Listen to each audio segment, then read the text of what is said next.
அவர் வந்து நினைவு மண்டபம் கட்டுறேன்னு சொல்லி வெளிநாடுகளில் பணம் வாங்கி அவங்களுக்குள்ள பிரிச்சுக்கிட்டாங்களே தவிர அவனுக்கு மணிமண்டபம் கட்டலை. சீமான், இடும்பவனம் கார்த்தி, விக்னேஷோடைய பெற்றோர்கள் இந்த 4 பேருக்கு மட்டும்தான் தெரியும். இந்த எனக்கு வந்து தோடு கொடுத்தேன், ஜிமிக்கி கொடுத்தேன், என்னுடைய மகளுக்கு அதை கொடுத்தேன், இவ்வளோ கொடுத்தேன்னு அந்த கட்சியில் நிறைய அவதூறுகள் கிளப்புறாங்கல்ல. அவங்க சொல்கிறது அத்தனையுமே சீமான்கிட்ட சொல்லணும். இந்த மாதிரி நான் விக்னேஷ் அம்மாவுக்கு இதெல்லாம் கொடுத்துருக்கேன்னு சொல்லி சீமான்கிட்ட சொல்லட்டும். சீமான், என்னுடைய தம்பிகள் சொல்வது அனைத்தும் உண்மை. இந்த தியாகமும் வியாபாரமாக்கப்படுது, அவ்வளவுதான்.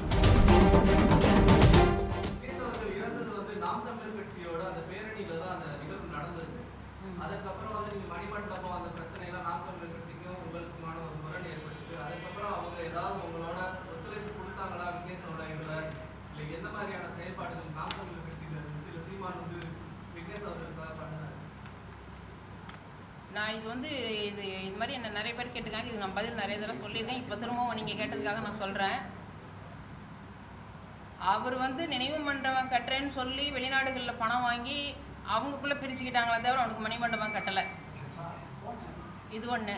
ரெண்டாவது, விக்னேஷனுடைய அந்த உயிர் தியாகங்கிறது எவ்வளோ பெருசு அப்படிங்கிறத தொலைநோக்கு சிந்தனையோடு சிந்திக்க தவறிட்டு விக்னேஷ் எந்த கட்சியில் பயணிக்கிறான், எந்த நாம் தமிழர் கட்சியில் பயணித்தான் அப்படின்னு கவனத்தில் எடுத்துக்கிறது வந்து ஒரு என்னை பொறுத்த அளவுக்கு நான் ஒரு சிவப்பு துண்டுக்கு மகளாக நான் சொல்ல விரும்புவது வந்து ஒரு விக்னேஷனுடைய ஈகத்தை சிந்திக்கிறதை விட அவன் எந்த கட்சியில் இருந்தான்னு சிந்திக்கிறது யோசிக்கிறது வந்து ஒரு கீழ்த்தரமானது, அறிவுறுக்கத்தக்கது அப்படிங்கிறது என்னுடைய தனிப்பட்ட கருத்து.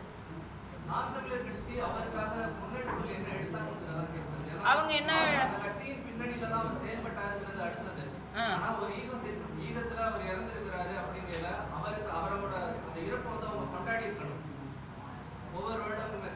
இப்போ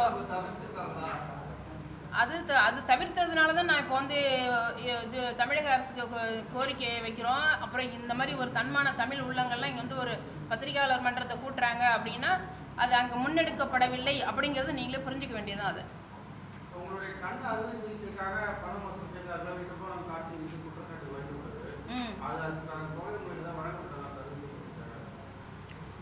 கண்ணில் பிரச்சனை இருக்கிறதுங்கிறது உண்மைதான். அது வந்து சீமான், இடும்பவனம் கார்த்தி, விக்னேஷோடைய பெற்றோர்கள் இந்த 4 பேருக்கு மட்டும்தான் தெரியும்.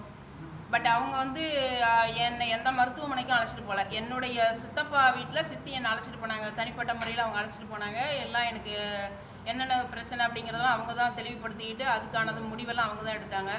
கட்சி சம்மந்தமாக யார் கூடவும் நான் பயணிக்கவே இல்லை. ஆனால் சில அவதூறுகள் வந்து நான் ஏதோ மருத்துவமனையில் இருந்த மாதிரியும் எனக்கு நிறைய ஏதோ நகையெல்லாம் கொடுத்த மாதிரியெல்லாம் வதந்திகள் வந்துச்சு. நான் அதுக்கும் பயப்படலை. இப்போ இந்த பத்திரிகையாளர் மன்றத்தின் மூலமாக அதுக்கு சேர்த்து நான் பதில் சொல்லிடுறேன். கண்ணுக்கான பிரச்சனை நாங்கள் ஒரு பைசா கூட யார்ட்டையும் வாங்கவே இல்லை. எந்த ட்ரீட்மெண்ட்டும் நாங்கள் அவங்க கூட போய் நாங்கள் எடுத்துக்கவும் இல்லை. அதோட இந்த எனக்கு வந்து தோடு கொடுத்தேன், ஜிமிக்கி கொடுத்தேன், என்னுடைய மகளுக்கு அதை கொடுத்தேன், இவ்வளோ கொடுத்தேன்னு அந்த கட்சியில் நிறைய அவதூறுகள் கிளப்புறாங்கல்ல. நான் அதுக்காக பயப்படல. அவங்க சொல்கிறது அத்தனையுமே சீமான்கிட்ட சொல்லணும். இந்த மாதிரி நான் விக்னேஷ் அம்மாவுக்கு இதெல்லாம் கொடுத்துருக்கேன்னு சொல்லி சீமான்கிட்ட சொல்லட்டும்.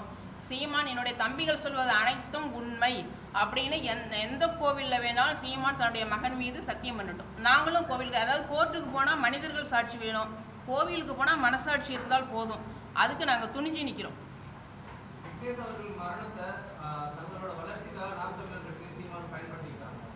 கண்டிப்பா. அதாவது அவங்க அங்க என்ன நடக்குதுன்னா இளைஞர்களுடைய உணர்வுகளும் இந்த தியாகமும் வியாபாரமாக்கப்படுது, அவ்வளவுதான். அதுல இந்த பிரச்சனையில வந்து கயல்விழி நகர்ந்து போக முடியாது. கயல்விழியும் சீமான்ட்டையும் நாங்கள் நேருக்கு நேர் பேச நான் தயாரா இருக்கிறேன். வேணா அவங்க 2 பேர் வரட்டும். கயல்விழி எந்த ஒரு பிரசன்ட் கூட அது வந்து எனக்கு தெரியாதுன்னு ஒதுங்கவே முடியாது. எங்கள் வீட்டுக்கு வந்திருக்கு, பேசுனது முடிவு பண்ணது எல்லாமே கயல்விழிக்கு தெரியும். அதனால எனக்கு தெரியாதுன்னு கயல்விழி வந்து எல்லாத்துலேயும் ஒதுங்கின மாதிரி இதில் ஒதுங்கவே முடியாது. அவங்க 2 பேரும் வந்தாங்கன்னா நான் பேச தயாராக இருக்கேன்.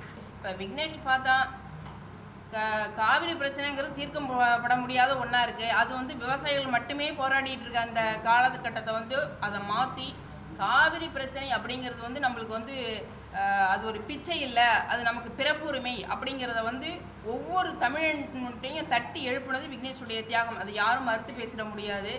அதே போல் இப்போ அவனுடைய பங்களிப்பாக வந்து காவிரி பிரச்சனைக்கும் கர்நாடகத்தில் நம்மளுடைய தமிழ் சொந்தங்கள் தாக்கப்படுவதையும் பார்த்துட்டு இங்கே இவ்வளோ பேர் 7.5 கோடி மக்கள் இருக்காங்க, ஒரு எந்தவித முயற்சியும் இல்லை, ஒரு துடிப்பும் இல்லையே அப்படின்னு இந்த செத்து கிடக்கக்கூடிய இந்த தமிழக உணர்ச்சிக்கு வந்து ஒரு சாட்டையடியாக இருக்கணும் அப்படிங்கிறது தான் அந்த முயற்சி எடுத்தது. நம்ம எல்லாருமே இப்போ கூட அம்மா கேட்டாங்க ஐயாட்ட இதுக்கு சம்மந்தமாக என்ன கருத்து. நம்ம வந்து ஒரு விஷயத்தை எல்லாருமே உடச்சி பேச பயப்படுறோம். அது கொஞ்சம் நான் வந்து வெளிப்படையாக பேசுகிறேன்.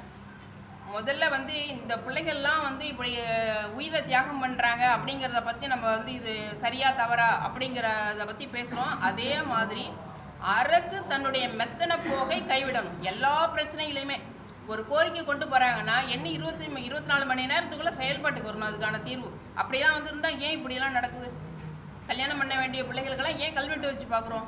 அரசு இப்போன்னு இல்லை, எப்பயுமே மத்திய அரசும் சரி எல்லாமே தன்னுடைய மெத்தன போக்கை கைவிடணும், பழிவாங்கு உணர்ச்சியை கைவிடணும், பொறுப்பற்ற தன்மையை கைவிடணும். இதெல்லாம் அவங்க வந்து கைவிட்டுட்டு நேர்மையான ஒரு அரசியல் நடந்ததுன்னா இப்படி ஒரு உயிர் தியாகம் பண்ணி தான் இதுக்கு தீர்வு கண்டுபிடிக்கணும் அப்படிங்கிற நிலைமை வராது. அதை நம்ம எல்லாருமே பேச மறுக்கிறோம், உடைச்சி பேச மறுக்கிறோம்.